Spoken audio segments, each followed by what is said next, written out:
The EFCA is committed to multiplying disciples and disciple makers among all people, and one of the best ways to do that is by planting churches. Now, today I have the pleasure of speaking with two pastors and church planters, Kyle Eaton of Rock Hill Community Church in Duluth, Minnesota, and Andrew Ward of Arise Church in Cloquet, Minnesota. And Kyle and Andrew, thanks for joining me to talk about this really important subject and about how God is working through your connection to church plants and what he's been doing in and through both your lives and the churches that you lead. So let me start for both of you. Would you both share a little bit about your individual church planting story, sort of your journey as you think about church planting? And Kyle, let's start with you. Sure. Well, thanks for having me on, Kevin. I actually grew up as a pastor's kid in the Evangelical Covenant Church. And the one thing I grew up saying I would never do is be a pastor. And so God got a hold of me early in high school. It took till about early college until I kind of made peace with that. And basically found a home in the free church. I was attending a free church, started a youth ministry there, had eventually gone on staff after graduating at Northwestern College. So I was in the Twin Cities, and I think I bumped into Dan Moose and got roped into one of his church planting overviews. And as he was going through that and talking about just how mission and evangelism happen probably best in church plants, like I got hooked and I realized, I think this is what God has wired me to do. I love the church. I love people who are far from God. And the idea of building a church that's uniquely situated to reach a particular community was just really exciting to me. I happen to be 22, and so I needed to sit on that for a while for everybody's sake, not just mine. And so even though my heart was resonating with that, you have that thought of, okay, what is my wife going to think of this? My brand new bride. I remember telling her, sweetie, I think I feel called to pastor a church that doesn't exist. And she was like, awesome. It was amazing, actually, how God had been kind of preparing her heart. She had a friend in high school who went and was part of a church plant, and she thought, I would love to be part of something like that one day. So here, I think this is going to be this mountain of a conversation. And she's like, cool, sounds great. So actually, when I was 24, I had a conversation with Jeff Sorvik up in Duluth, and he said, hey, we're trying to plant a church out of our church plant. Are you interested? I said no twice, and God said yes. And through a variety of circumstances, we moved up to Duluth in 2006. And so Rock Hill Community Church launched in 2007. I was 26 years old, just turned 26. I didn't even know what I didn't know. And so the fact that we're still here and I'm talking to you is evidence of God's grace. It really is. It's been quite a journey. That's fantastic, Kyle. There are times it's probably good that we don't know what we don't know, and God leads us into something and it forces us to trust him and move ahead into that. So Andrew, how about you? Tell us a little bit about your story. Yeah, sure. So, Arise actually was a church plant out of Rock Hill, and we actually planted in April of 2011. So not that long after they launched.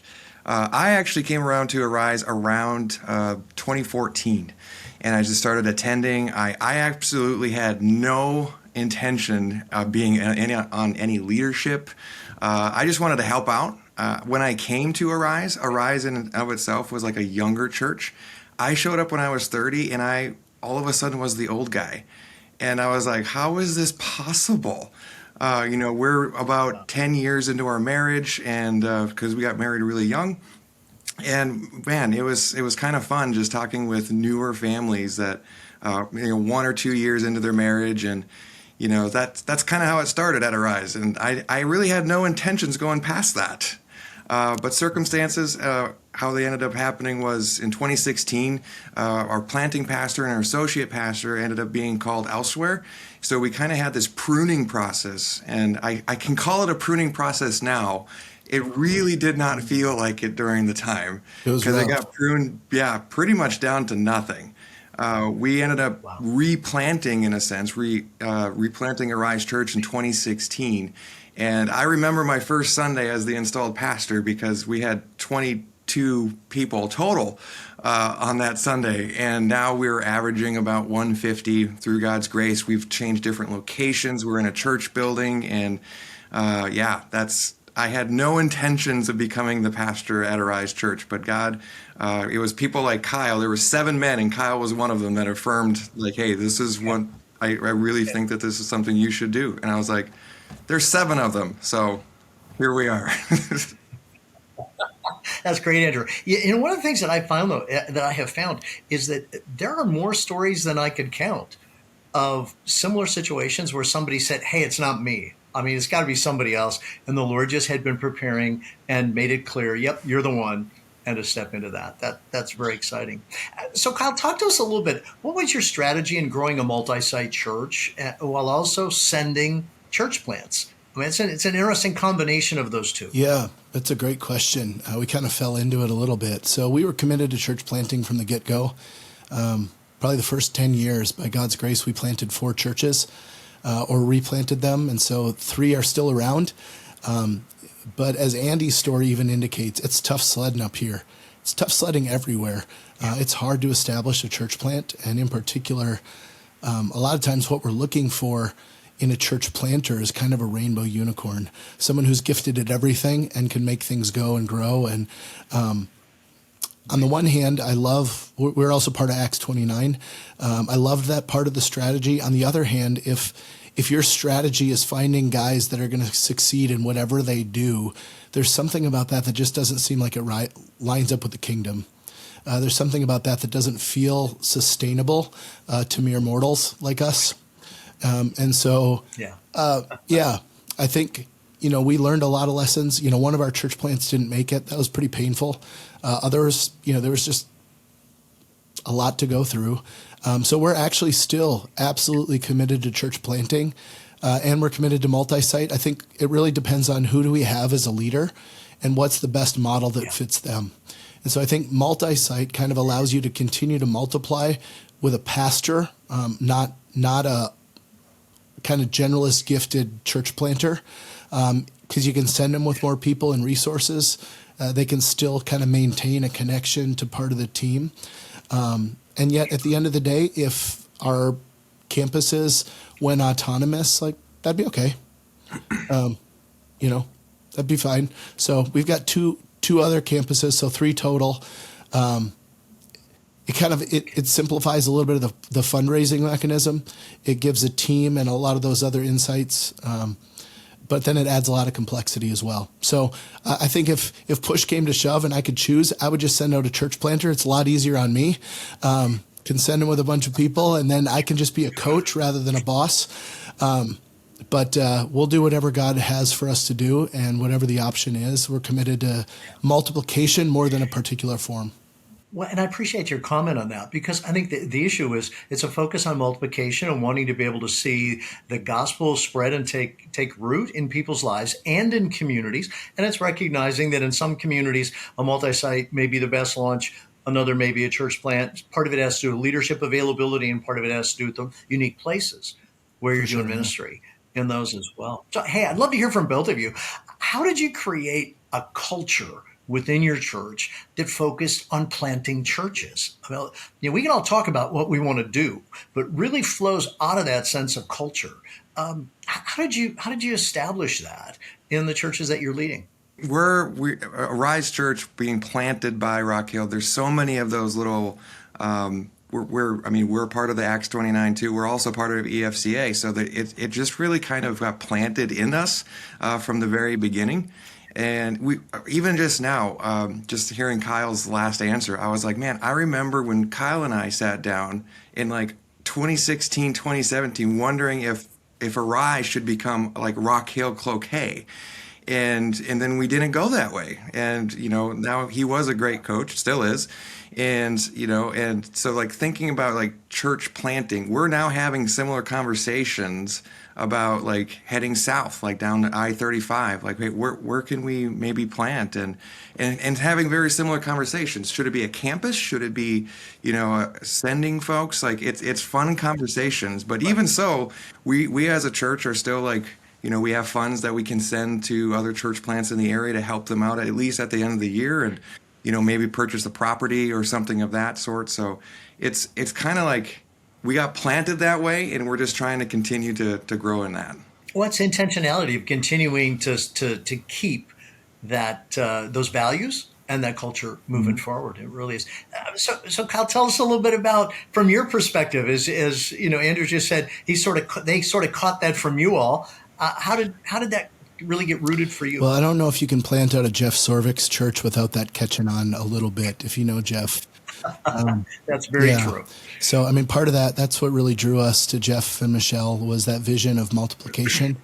I think Duluth doesn't really have any mega churches. And so we just, it's simple math. If you wanted to reach this community, you need to do so through small and medium-sized churches and gatherings.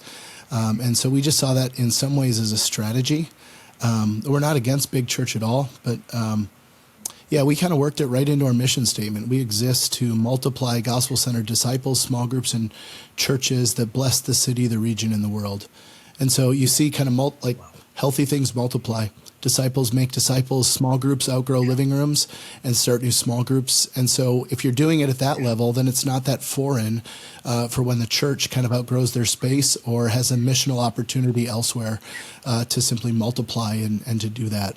Well, and so what you're sharing is that the whole idea of church planting is really the outgrowth of a mindset of multiplication, of a culture of multiplication within your church, multiplying disciples and disciple makers and small groups, and it leads to then that culture that just continues to go. So Kyle, follow up, just one other follow-up question for you. How has coming alongside Arise Church been a blessing to your church family? I mean, you've planted other churches. Just thinking especially about Arise Church, how has that impacted the church that you lead? Oh, man. That's a great question. In some ways, I'm not a church planter anymore. I pastor an established church. It's been around for almost 16 years.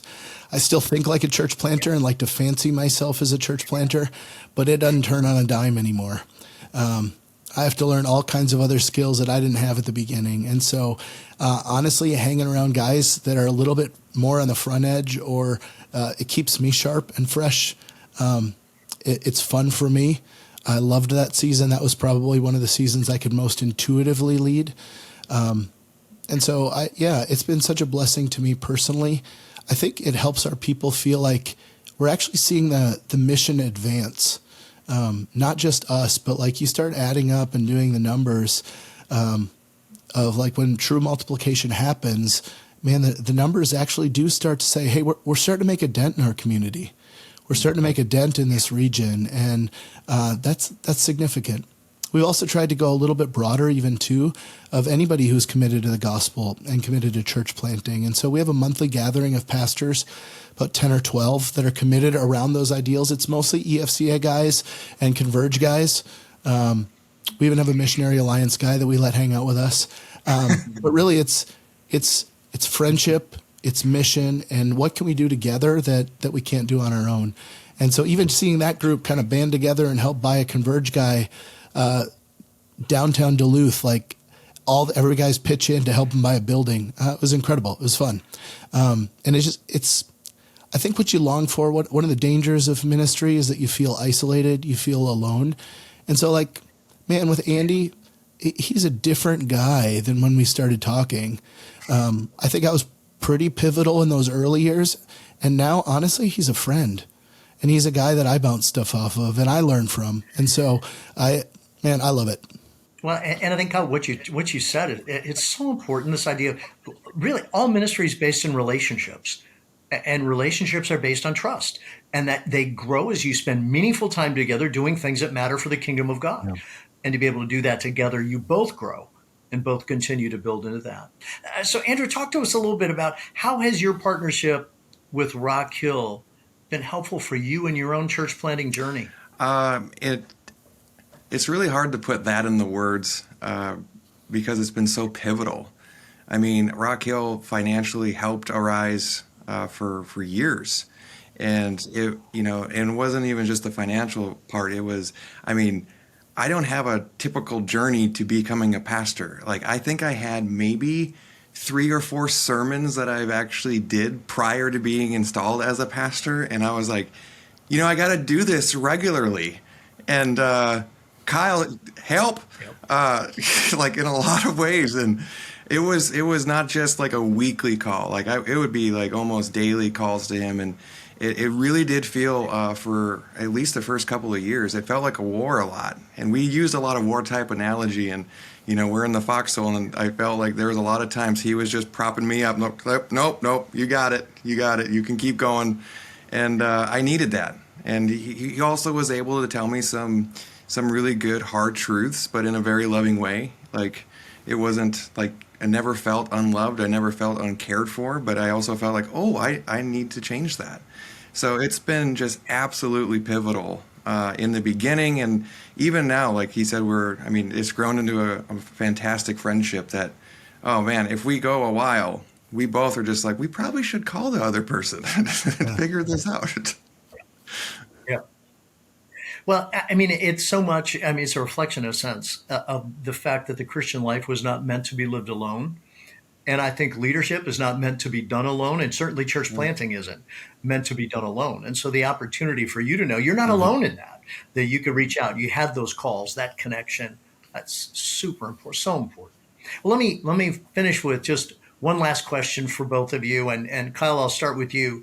And that is, so what word of advice might you have to give a pastor who feels that God is nudging in their heart, God's call to pursue either planting a church or being a sender of a church plant?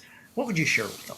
Oh man, having been in both seats, both the church planter and the sender, there's different temptations and challenges with each. Sure. I think most of us as pastors, we're not that driven by money or the bottom line.